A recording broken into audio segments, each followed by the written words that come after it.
सागर पत्रिका के लेखक और व्याकरण में सागर हिंदी क्लास में आपका हार्दिक स्वागत है, अभिनंदन करता हूँ। पिछले वीडियो में मैं वर्णमाला का तीसरा भाग लेकर उपस्थित हुआ था। आज मैं वर्णमाला का अंतिम भाग तथा मुख्य बिंदु लेकर उपस्थित हुआ हूँ। आज वर्णमाला का सारा निचोड़ आपको मैं बताऊंगा कि वर्णमाला के अंदर सारे निचोड़ यहाँ इस टॉपिक में आपको देखने को मिलेगी कि वर्णमाला।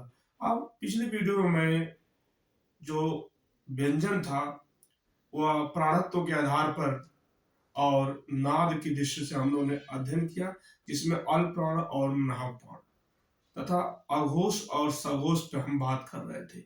आज हम उसके आगे बात करेंगे, लेकिन एक डायग्राम आपको दे रहे हैं। इस डायग्राम से मैं सारी परिभाषा, चाहे अल्प प्राण हो, चाहे महाप्राण हो, चाहे अघोष हो, चाहे सघोष हो, इस सारी डिफिनेशन को, सारी परिभाषाओं को वहां से हम परिभाषित करेंगे इस डायग्राम के माध्यम से। तो आते हैं डायग्राम पे। आपको पहला है कंठ, दूसरा तालव्य, मूर्धन्य, तीसरा दंत, ओष्ठ,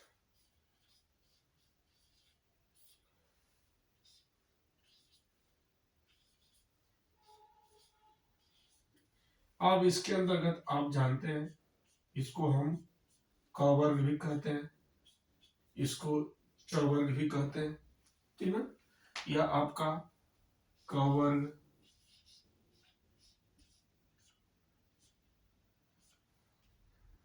च वर्ग, ट वर्ग, त वर्ग और लास्ट है प वर्ग, जिसको आप कचरतप के नाम से भी जानते हैं। क च ट त प, कचरतप के नाम से भी जानते हैं। इसमें आता है क, ख, ग, घ और लास्ट का होता है अन्न। च, छ, ज, झ, ञ, ट, ठ, ड, ढ, ढ़, त, थ, द, ध, न, प, फ, भ, भ, म। अब इस बात को ध्यान रखिएगा, यह आपके जो वर्ग हैं, ये पूरे वर्ग, इसको हम अनुनासिक, अनुनासिक आप पिछले वीडियो में देखा था, अनुनासिक या पंचमाक्षर हम बात किए थे कि इसके स्थान पर श्याम सुंदर दास ने अनुस्वार का प्रयोग किया था। अब हम कैसे अल्प प्राण, महाप्राण, अघोष, सघोष की चर्चा करेंगे हम। इसके बाद हम आते हैं इसी के अंतर्गत अ, आ, ह और विसर्ग, अ, आ, ह और विसर्ग इसके अंतर्गत आते हैं। इसके अंतर्गत हम आते हैं तालव्य में ई, बड़ी ई, य और बड़ा सा, ठीक।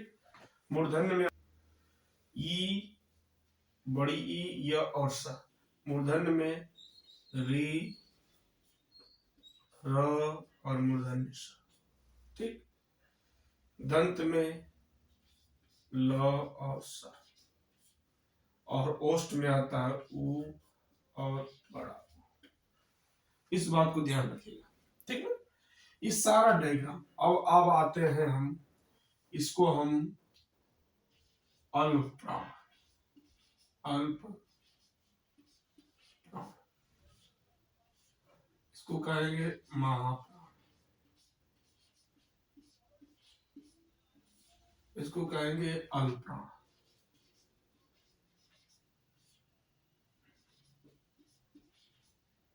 महाप्राण, अल्पप्राण।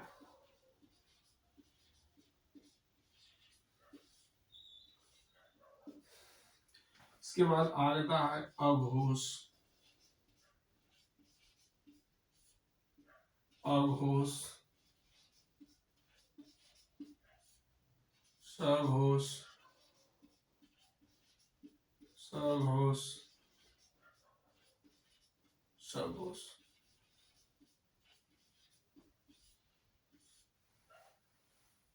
ठीक, ध्यान से देखिए, यह आपका जो वर्ग है, ध्यान से देखिए,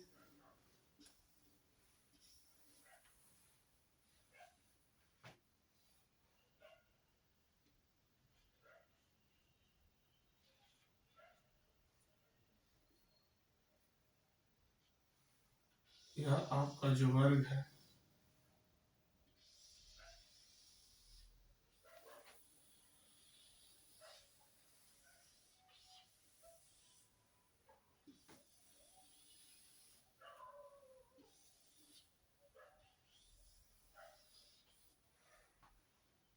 ठीक है, यह आप देखेंगे यहां से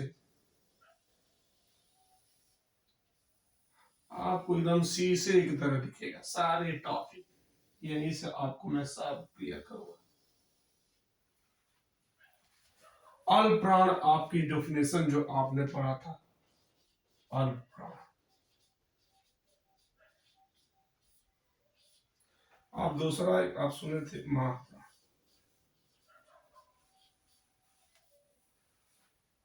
यह आपका स्पर्श व्यंजन है, ये पूरे जो 25 संख्या है स्पर्श व्यंजन के अंतर्गत है, जो कंठ तालव्य मूर्धन्य दंत और ओष्ठ के परस्पर स्पर्श से बोली जाती है। अब ये 25 संख्या जो अक्षर है स्पर्श व्यंजन के अंतर्गत, तो जो अल्पप्राण की परिभाषा बनी थी, मैं बताया था कि स्पर्श व्यंजन की प्रत्येक, अल्पप्राण मतलब होता है कम प्राण, तो स्पर्श व्यंजन के प्रत्येक वर्ग का पहला, तीसरा और पांचवा अक्षर, ध्यान से देखिए, अल्पप्राण पहला, अल्पप्राण तीसरा और अल्पप्राण पांचवा, ध्यान से देखिए, मतलब अल्पप्राण के अंतर्गत क च ट थ प, ये पूरे अल्पप्राण के अंतर्गत आते हैं। इसके बाद तीसरा ग ज ढ ध ब, यह भी अल्पप्राण के ही अंतर्गत आता है। फिर पांचवा ङ ञ ण न म, मतलब पहला, तीसरा और पांचवा 135 प्लस अंतस्थ व्यंजन, अंतस्थ व्यंजन, अंतस्थ व्यंजन में आता है य र ल व। ठीक, इसके बाद सभी स्वर, यही बहुत महत्वपूर्ण है, इस बात को जरूर ध्यान रखिएगा, क्योंकि यह जरूर पूछा जाता है कि सभी स्वर आते हैं, अल्पप्राण होते हैं, महाप्राण होते हैं, दोनों होते हैं, या इनमें से कोई नहीं। तो इस बात को आप विशेष तौर से ध्यान रखिएगा, क्योंकि सभी स्वर होते हैं, अल्पप्राण भी होते हैं, और सभी स्वर सघोष भी होते हैं, सघोष या घोष, ये दोनों कहा जाता है इसको। तो सभी स्वर क्या होते हैं, सभी स्वर अल्पप्राण भी होते हैं और सभी स्वर सघोष भी होते हैं। दूसरा आप देखेंगे महाप्राण, महाप्राण का तात्पर्य मैं कल बताया था पिछली वीडियो में कि जिस वर्ण का उच्चारण करते समय हमारे मुख से अधिक प्राण वायु, प्राण मतलब हवा, हमारे मुख से अधिक हवा निकलती है, उसको हम महाप्राण कहते हैं। अब मैं डिफिनेशन बताया था कि स्पर्श व्यंजन, जो स्पर्श व्यंजन है उसके प्रत्येक वर्ग का दूसरा, देखिए महाप्राण लिखा गया, दूसरा और चौथा, प्रत्येक वर्ग का दूसरा और चौथा क्या कहलाता है, महाप्राण कहलाता है। मैं बताया भी था डिफिनेशन में, परिभाषा में बताया था कि महाप्राण का दूसरा और चौथा तथा उष्म व्यंजन, उष्म व्यंजन, उष्म व्यंजन क्या आता है, स, श, श और ह, यह चार अक्षर उष्म व्यंजन के अंतर्गत आते हैं, और यह चार अक्षर अंतस्थ व्यंजन के अंतर्गत आते हैं। अंतस्थ व्यंजन भी पढ़ाया था मैं, और आज उष्म व्यंजन में पढ़ा। तो चूंकि इन चारों का अलग अलग उच्चारण स्थान, मैंने ये भी बताया था कि अलग अलग उच्चारण स्थान भी होते हैं, तो इस तरह से आपके महाप्राण दूसरा और चौथा क्या कहलाते हैं? महाप्राण कहलाते हैं। तो ये महाप्राण और अल्पप्राण आपने देखा। अब हम आते हैं इसी तरह से, इसी डायग्राम से ही आपको अघोष और सघोष, अघोष और सघोष की बात कर लेते हैं। इसी से आपकी परिभाषा भी क्लियर हो जाएगी, ठीक है। अघोष किसे कहते हैं? जिन व्यंजन वर्णों का उच्चारण करते समय हमारी जो स्वर ध्वनियां होती हैं वो कंपन नहीं करती, हिलती डुलती नहीं, इसको हम क्या कहते हैं? अघोष कहते हैं। मतलब जिसका कंपन नहीं होता है, जिनके उच्चारण में हमारी जो स्वर तंत्रिकाएं होती है वो कंपन नहीं करती, हिलती डुलती नहीं, एकदम शांत रहती, वह कहलाता है अघोष। अब प्रश्न ये बनता है कि अघोष में कौन कौन अक्षर आते हैं, कौन कौन वर्ण आते हैं? तो आप ध्यान से देखिए, अघोष अघोष दो बार, मतलब स्पर्श व्यंजन का पहला और दूसरा, पहला और दूसरा, पहला और दूसरा मतलब प्रत्येक वर्ग का क च ट त प ख क ख च छ ट ठ त थ प फ, ये मतलब इतने अक्षर जो आपको दिख रहे हैं, ये सारे अक्षर किसके अंतर्गत आते हैं? अघोष के अंतर्गत आते हैं। मतलब इनके उच्चारण करते समय हमारी स्वर तंत्रिकाएं कंपन नहीं करती, हिलती डुलती नहीं, इसको हम अघोष कहते हैं। और इसमें एक चीज और ध्यान रखिएगा, इसमें आपने जो देखा है स, श और स, आप एक चीज ध्यान दीजिएगा, आप जो उष्ण व्यंजन होता है, उस व्यंजन में आपके 4 अक्षर आते हैं, इसमें ह भी आता है, लेकिन इनके उच्चारण, ह के उच्चारण में हमारी स्वर तंत्रिकाएं कंपन करती है, हिलती डुलती है, इसलिए इसको इसमें नहीं रखा जाता। इसमें उस व्यंजन में 3 ही अक्षर रखे जाते हैं, जिसको हम स, श और य दंत, जिसका हम उच्चारण स्थान तालव्य स कहते हैं, इसका उच्चारण स्थान मूर्धन्य स कहते हैं। इसको उच्चारण ध्यान से देखिए डायग्राम में, अभी आपको क्लियर, यह स, यह तालव्य स, देखिए ध्यान से, तालव्य स के अंतर्गत यह स आता है। अभी देखिए मूर्धन्य, मूर्धन्य में री है, ऋषि, ठीक। और जो आपका दंत होता है उसके अंतर्गत क्या है? दंत स, इसलिए इसका उच्चारण स्थान तालव्य कहते हैं, इसको मूर्धन्य कहते हैं, इसको दंत कहते हैं। अब जो प्रश्न आता है दूसरा, सघोष किसे कहते हैं? सघोष को ही हम घोष भी कहते हैं, सघोष को ही हम घोष भी कहते हैं। मतलब जिन व्यंजन वर्णों का उच्चारण करते समय हमारी स्वर तंत्रिकाएं क्या करती है? कंपन करती है, हिलती डुलती है, उसको हम सघोष कहते हैं। सघोष अब एक कहलाता है कि स्पर्श व्यंजन के प्रत्येक वर्ग का, ध्यान से देखिए, सघोष सघोष और सघोष, मतलब प्रत्येक वर्ग का तीसरा, चौथा और पांचवा, हर वर्ग का तीसरा, चौथा, पांचवा अक्षर, ठीक, प्लस अंतस्थ व्यंजन, अंतस्थ व्यंजन में कौन कौन आते हैं, इस बात को ध्यान रखिएगा। आता है य, र, ल, व, ठीक है।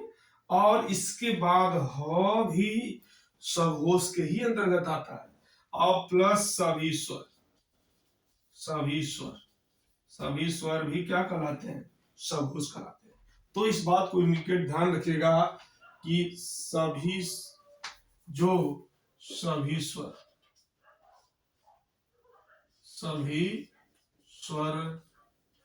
है, सभी स्वर क्या है? जो सभी स्वर होते हैं वो अल्पप्राण होते हैं, ये बहुत महत्वपूर्ण है, और प्लस घोष भी होते हैं। ये दोनों बात ध्यान रखिएगा, ये दोनों सभी स्वर सघोष भी होते हैं और अल्पप्राण भी इसके अंतर्गत आते हैं। तो इस पर यह दोनों परिभाषा हमने देखा इसके अंतर्गत। तो दूसरा और चौथा, ग, घ, ङ, ज, झ, ञ, ड, ढ, ढ़, द, ध, न, ब, भ, म, मतलब ये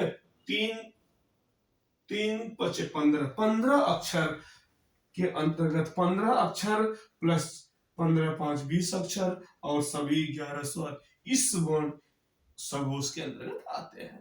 तो ये डायग्राम आप ध्यान रखिएगा। और देखिए ओष्ठ होता है, आप यहाँ देखिए ओष्ठ, ओष्ठ से अंतर्गत उ ऊ आता है। सो अभी मैं जो पिछली वीडियो में मैं दूसरे या तीसरे वीडियो में मैं बताया था कि उच्चारण प्रयत्न किया था, उच्चारण स्थान के आधार पर और जीवा के आधार पर स्वरों का मैं क्लासिफिकेशन किया था। तो उच्चारण स्थान के आधार पर मैं बताया था कि कंठ तालव्य, कंठ के अंतर्गत उ, कंठ के अंतर्गत आता है, तालव्य के अंदर ई आती है, और मूर्धन्य के अंदर री आता है, दंत के अंदर वो, और इसके बाद क्या नाम है, दंतोष्ठ वो फ आता है। तो दंतो इस तरह से जो हम बताए थे, आपको पिछली वीडियो में जाकर देखेंगे तो आपको सारी चीज वहां मिल जाएगी, ठीक है। तो यहाँ पर आप देख लीजिए, जो मैं सभी स्वर और क्या कहलाते हैं, अल्पप्राण प्लस घोष कहलाते हैं। पिछली वीडियो में जब आप जाकर देखेंगे तो सारी चीज वहां से उच्चारण स्थान के आधार पर स्वर कौन कौन होते हैं, ये सारी चीज मिल जाएगी, ठीक है। तो इस तरीके से आपको ये सारी चीज ध्यान रखने की बात है। यहाँ से आपको कहीं न कहीं जरूर प्रश्न पूछा जाता है। यही सारा निचोड़, इस सारे वीडियो का निचोड़ है। यहीं से सब कुछ आपको स्वर, स्वर का उच्चारण स्थान कौन कौन कहाँ से होते हैं, देखिए सारे स्वर आपके हैं। ये ह और विसर्ग, विसर्ग जो होता है उसका उच्चारण स्थान कंठ के द्वारा होता है, और जितने भी विसर्ग युक्त वर्ण होते हैं क्या कहलाते हैं, ऑलरेडी गुरु कराते हैं। तो इस बात को ध्यान रखिएगा, ठीक है। अब हम आते हैं, कुछ ग्रहित व्यंजन। ग्रहित मन होता है ग्रहण किए गए, मतलब कुछ व्यंजन जो होते हैं वो ग्रहण किए जाते हैं। जैसे आप लिखते हैं पंचमाक्षर, पंचमाक्षर इसमें आता है अंग, न्य,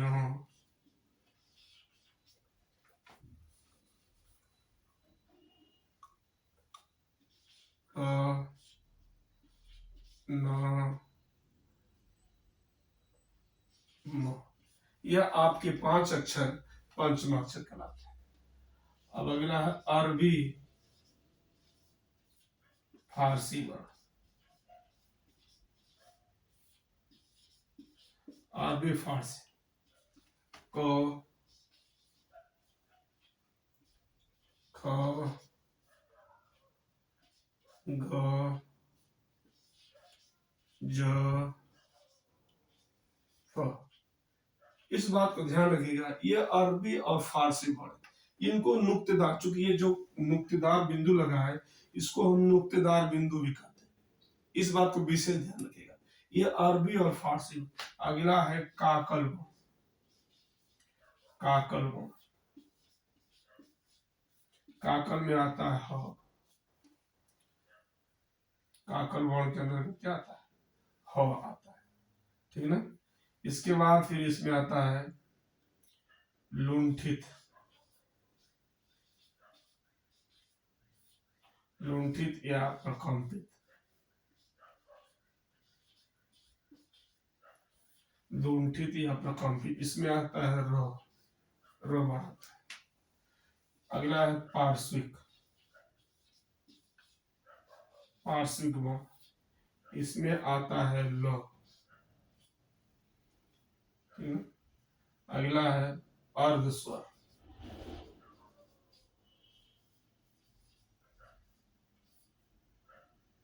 अर्ध स्वर, इसमें आता है य, व। अगला आता है दंत्योष्ठ, इसमें व और फ, क्योंकि ये कई वर्ण, ये दोनों विदेशी वर्ण, विदेशी वर्ण, ये दोनों विदेशी वर्ण, ठीक है। व और फ।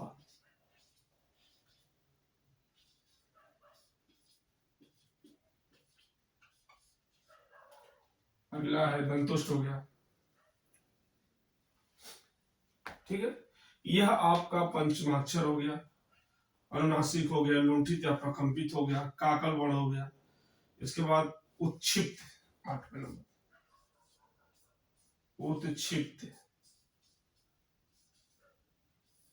या द्विगुणक,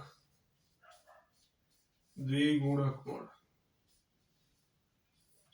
इसमें आता है ड और ढ, ठीक है ना। इस बात को ध्यान रखिएगा। इसमें आता है ड और ढ। अगला एक पॉइंट और आता है महत्वपूर्ण, स्पर्श संघर्षी। स्पर्श संघर्ष, इसमें आता है च, छ, ज, झ, य। यह बड़ा महत्वपूर्ण है। इससे एक प्रश्न जरूर कहीं न कहीं आपकी प्रतियोगी परीक्षा में आता है, इस बात को ध्यान रखिए, ठीक है। तो यह ध्यान रखिएगा। पंचमाक्षर इसी के स्थान पर अनुस्वार प्रयोग करने का सुझाव दिया था श्याम सुंदर दास ने। अरबी फारसी ये दोनों जो नुक्तेदार बिंदु लगे हैं, क ख ग च फ, ये पूरे अक्षर आपके अरबी विदेशी में। अब एक प्रश्न आपको आता है, आगत किसे कहते हैं? आगत, आगत किसे कहते हैं? मतलब जो शब्द विदेशी भाषाओं से आकर के हमारे हिंदी में प्रयोग किए जाते हैं उसी को आगत कहते हैं। मतलब विदेशी भाषा के शब्द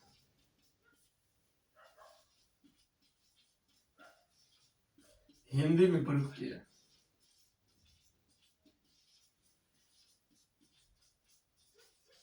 प्रयोग किए जाए, उसी को क्या कहते हैं? उसी को आगत कहते हैं।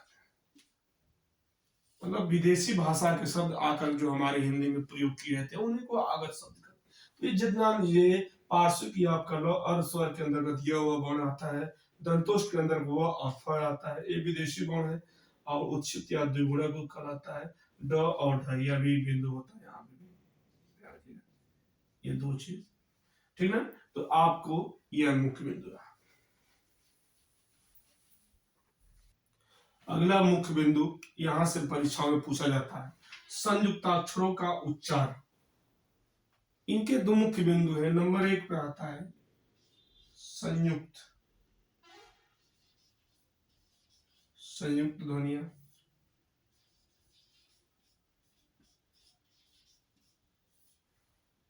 ठीक है। संयुक्त ध्वनियां कहते किसे? जब दो या दो से अधिक, जब दो या दो से अधिक ध्वनियां परस्पर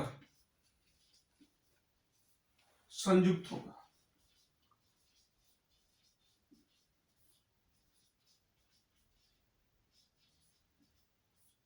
एक स्वर के सहारे बोले जाए, एक स्वर के सहारे बोले जाए,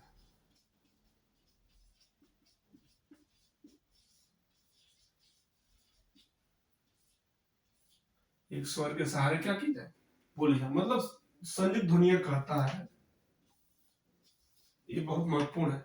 संयुक्त ध्वनियां कहते हैं कि जब दो या दो से अधिक ध्वनियां परस्पर संयुक्त होकर एक स्वर के सहारे बोली जाती है। और यह ध्वनियां, मुख्य बिंदु इसका यही है कि ये ध्वनियां प्रायः शब्द के प्रारंभ में पाई जाती है, प्रारंभ में पाई जाती है। कहां पाई जाती है? शब्द के प्रारंभ में पाई जाती है। जैसे हम लिखते हैं प्रेम, जैसे लिखते हैं प्राण, जैसे लिखते हैं ग्लान, जैसे लिखते हैं प्लान।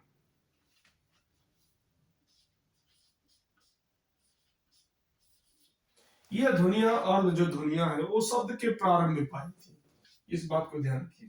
जैसे प्ला, ग्ला, प्रा, प्रे, यह शब्द क्या है? ये ध्वनियां प्रायः शब्द के प्रारंभ, यह बड़ा महत्वपूर्ण है, शब्द के प्रारंभ में पाई जाती है।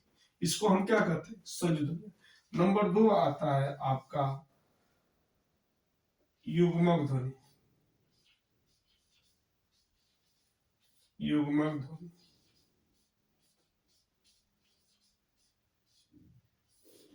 युग्मक ध्वनि, युग माने होता है जोड़े के रूप में, जब एक ही ध्वनि का द्वित्व हो जाए, जब एक ही ध्वनि का क्या हो जाए, द्वित्व मतलब दोहरा दिए जाए। यहाँ रिपीटेड का मतलब एक ही वर्ण जब दोहरा दिए जाते हैं वे क्या कहलाते हैं, द्वित्व वर्ण कहलाते हैं। जैसे हम लिखते हैं प्रसन्नता,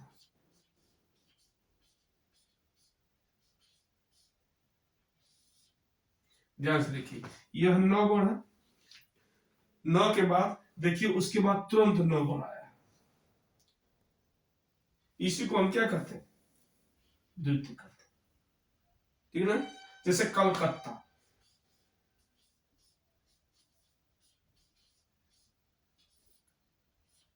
ध्यान से देखिए यह कलकत्ता, चूंकि यहां भी तो है, इसी को हम द्वित्व वर्ण कहते हैं। जब एक ही ध्वनि का क्या कर दिया जाए, दो बार, एक ही ध्वनि का दो बार रिपीट कर दिया जाए, दोहरा दिया जाए, उसी को हम क्या कहते हैं, द्वित्व कहते हैं। नंबर 3 लास्ट आता है इसका बिंदु,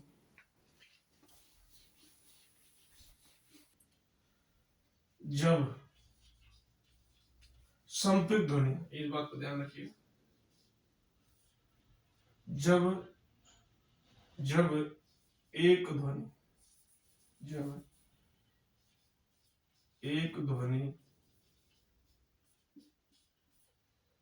जब एक ध्वनि दो व्यंजनों से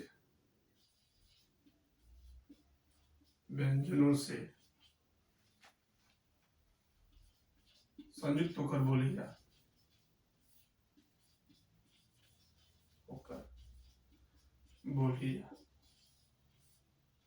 जब एक ध्वनि दो व्यंजनों से संयुक्त होकर बोली जाए उसे हम संपृक्त ध्वनि कहते हैं।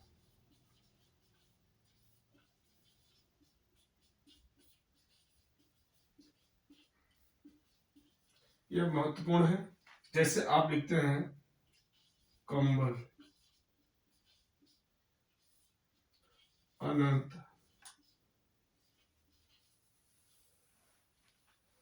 ठीक है, संबल। आप ध्यान देखिएगा यह जो ध्वनि होती है, दो जो अर्ध ध्वनि होती है दो वर्णों के बीच में होती है। करा जब एक ध्वनि दो व्यंजनों से संयुक्त होकर बोली जाए, जैसे इसमें देखिए इसके बाद, ठीक है, तो दो व्यंजनों से जब संयुक्त होकर बोली जाती है तो यह आपकी ध्वनि कौन सी आती है, संपृक्त ध्वनि, ठीक है। तो इस तरीके से ये परीक्षा में आज से भी एक प्रश्न पूछा जाता है, अच्छे अच्छे कंपटीशन में पूछा जाता है कि संयुक्त ध्वनियां कौन सी, संयुक्त